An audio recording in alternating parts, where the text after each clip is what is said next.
Susan Shabangu warns labour unions that violence and murder cannot be used to pressure people to join a union, and semi-skilled workers from neighbouring countries will be able to seek employment.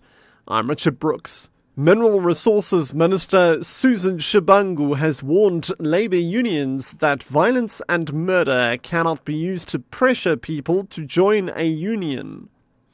She was addressing a National Union of Mineworkers Central Committee meeting in Pretoria. Shabangu has called for a peaceful coexistence of unions in the mining industry and asked that freedom of association prevail. She says NUM and AMCU need to join hands against what she called monopoly capital. The mining sector has lately seen fierce rivalry between the two unions that has led to violent labour unrest in the northwest. Semi-skilled workers from neighbouring countries will be able to seek employment and work in the country before the end of the year. The Department of Home Affairs says a proposed SADC job seekers permit will legitimize thousands of illegal foreign nationals. At the moment, government only grants work permits to foreign nationals with rare skills. Home Affairs spokesperson Jackson McKay. These are people that mainly from our neighboring countries coming into South Africa looking for work. But because we do not have appropriate permits for them, for instance, like I said, our work permit is for the high-end skills.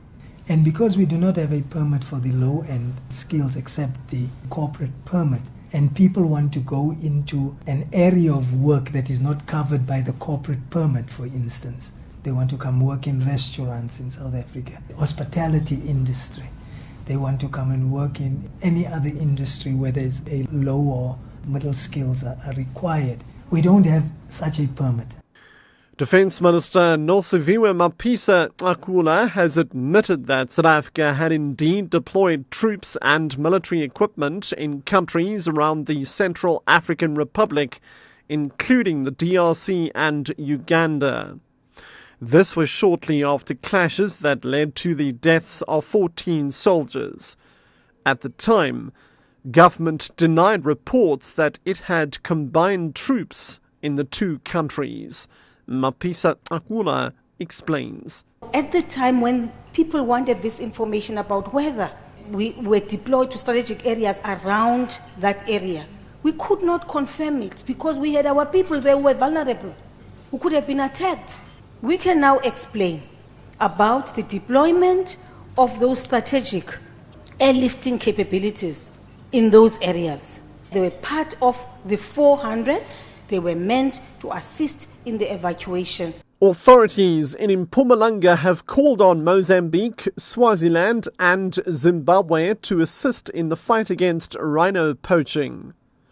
Over 350 rhinos have been poached countrywide so far this year, with 242 slaughtered in the Kruger National Park alone. According to SANParks, 78 poachers have been arrested.